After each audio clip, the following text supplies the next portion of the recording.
લોકસભા ચૂંટણીનું મતદાન નજીક આવી રહ્યું છે ત્યારે ઉમેદવારો અનોખી રીતે પ્રચાર કરતા નજરે પડી રહ્યા છે। જંબુસરમાં પ્રચાર માટે પહોંચેલા આપ ઉમેદવાર ચૈતર વસાવાએ જલેબી બનાવી હતી તો હંમેશા અનોખા અંદાજમાં જોવા મળતા રાજકોટ કોંગ્રેસના ઉમેદવાર પરેશ ધાનાણીએ જસદણમાં હીરા ઘસ્યા હતા। આ તરફ વલસાડ ભાજપના ઉમેદવારે વિડીયો ગેમના માધ્યમથી વિકાસલક્ષી કાર્યો દર્શાવીને પ્રચાર કર્યો હતો। तो महत्वનું છે કે ઉમેદવારોના અનોખા પ્રચાર ક્યાંક વિડીયો ગેમ રમવામાં આવી રહ્યો છે તો ક્યાંક જલેબી તળાઈ રહી છે। બીજી તરફ ધાનાણી હીરા ઘસતા જોવા મળ્યા હતા। તો જંબુસર, જસદણ અને વલસાડના અલગ અલગ દ્રશ્યો સામે આવ્યા છે જ્યાં ઉમેદવારોનો અનોખો પ્રચાર। તો ભરૂચમાં ચૂંટણી ટાણે ઉમેદવારોનો અનોખો અંદાજ જોવા મળ્યો। ચૂંટણી પ્રચાર કરવા નીકળેલા આપના ઉમેદવાર ચૈતર વસાવાનો અનોખો અંદાજ જોવા મળ્યો। ચૈતર વસાવા જલેબી તળતા દેખાયા। જંબુસરમાં ચૂંટણી પ્રચાર માટે ગયેલા ચૈતર વસાવા જલેબી તળવા બેઠા ત્યારે કોંગ્રેસ અને આપના કાર્યકર્તાઓએ લગાવ્યા નારા।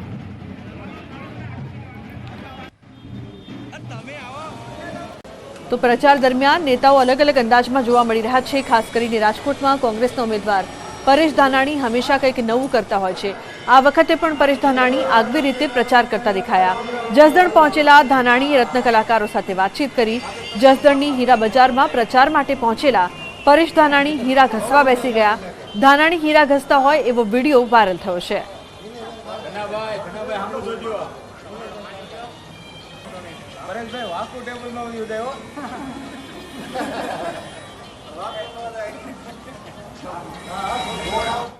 તો ભાજપના ઉમેદવારો મતદારોને રીઝવવા અવનવા પ્રયાસ કરી રહ્યા છે। ભાજપ ઉમેદવાર ધવલ પટેલના ચૂંટણી પ્રચાર માટે એક ગેમનો વિશેષ વિડીયો બનાવવામાં આવ્યો।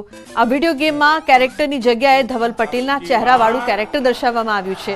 મોબાઈલ દ્વારા રમાતી આ ગેમમાં વિકાસ અને જનકલ્યાણકારી યોજનાઓની માહિતી છે। ચૂંટણી પ્રચારની આ ગેમ અત્યારે સોશિયલ મીડિયામાં વાયરલ થઈ રહી છે। યુવા અને બાળકોને પણ સ્પર્શે તે હેતુથી બનાવેલી આ ગેમ ચર્ચાનું કેન્દ્ર બની છે।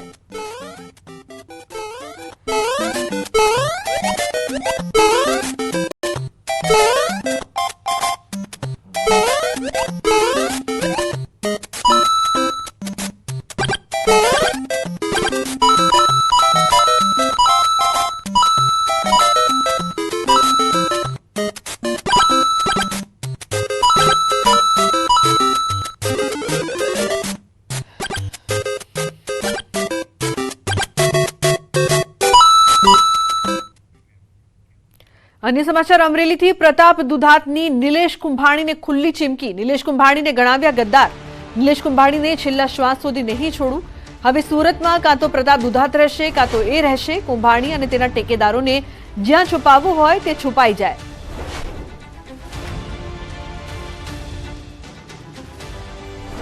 सूरत साथेनो मारो नातो छे।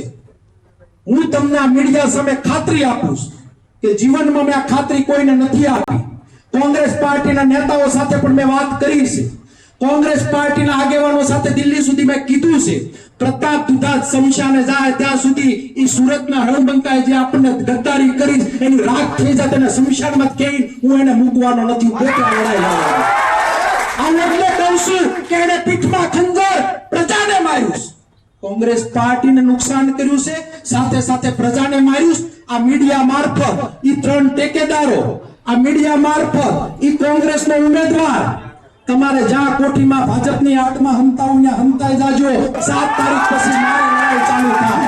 सूरत में का तमे रहे अने का प्रताप दुधात रहे तमने बतावीश कांग्रेस नी गद्दारी करवाथी परिणाम शुं आवे ई आवनार दिवसोमां हुं तमने न्यावीने बतावी। 7 तारीख सुधी अहींया आवेला बधा लोको लड़वानुं काम करे। नर्मदाना डेडियापाड़ाना करजी गामे आग लागवानी घटना। मकानमा आग लागता घर वखरी बळीने खाक। गाम सुधी फायर टीम न पहोंचता घर बळीने खाक थयुं।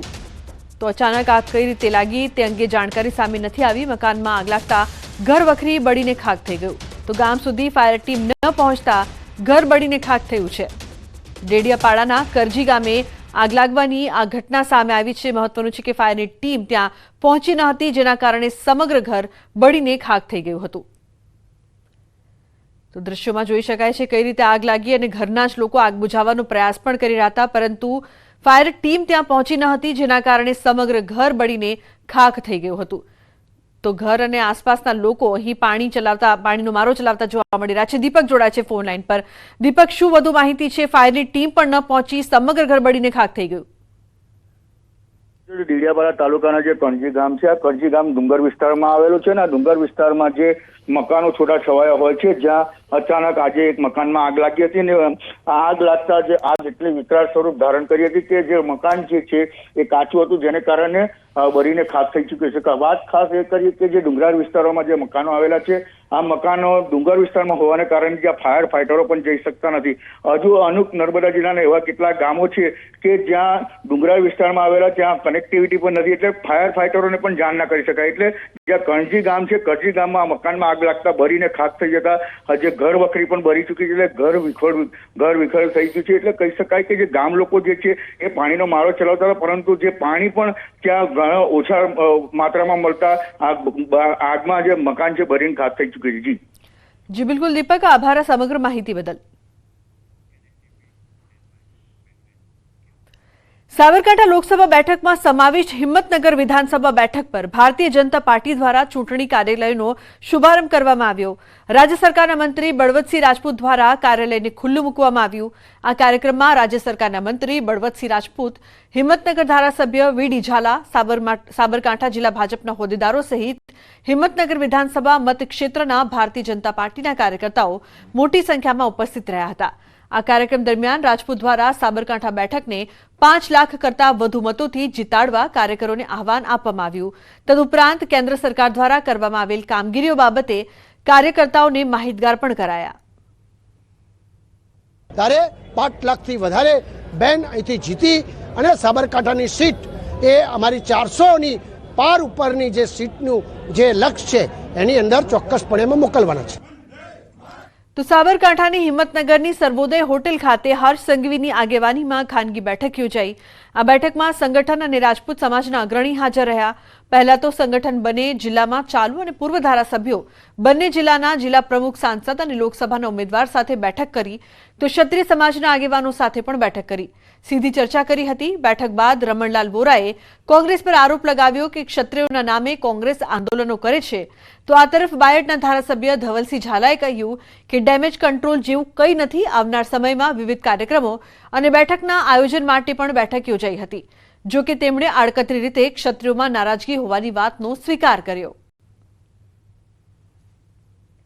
સાબરકાંઠા જિલ્લાની વાત કરીએ તો ત્યાં સુધી સાબરકાંઠા જિલ્લાના કોઈ ક્ષત્રિયો તરફથી ક્યારેય કોઈ હેરાન પરેશાનગી થઈ નથી. અને જ્યારે આખા રાજ્યમાં જ્યારે આ ચાલતી હોય ત્યારે અત્યારે હાલ તો કમનસીબી એવી છે કે ક્ષત્રિયોના નામે કોંગ્રેસ આંદોલન કરે છે. રાષ્ટ્રીય નેતાઓ આવવાના છે, એના અનુસંધાને કેવી રીતના આયોજન થાય, કેવી રીતના તાકાતથી મિટિંગ કરી શકાય, એના મનોમંથન અને એના આવનારા દિવસોનો પ્લાનિંગની ચર્ચા વિચારણા હતી. વિરોધ ચોક્કસથી ક્યાંક ને ક્યાંક જોવા મળી રહ્યો છે. એનું દુઃખ પણ છે કે જે રીતે સામાજિક વાત હોય એ રીતે, પરંતુ એવું ક્યાંય મને લાગતું નથી.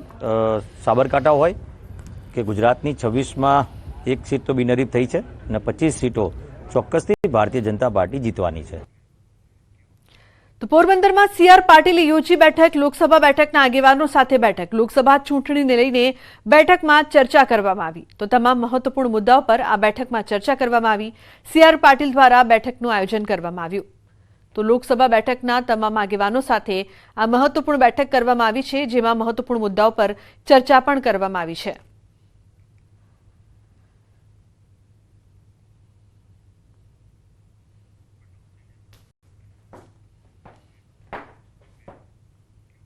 તો હવે નજર કરીશું ટોપ 3 ન્યૂઝ પર.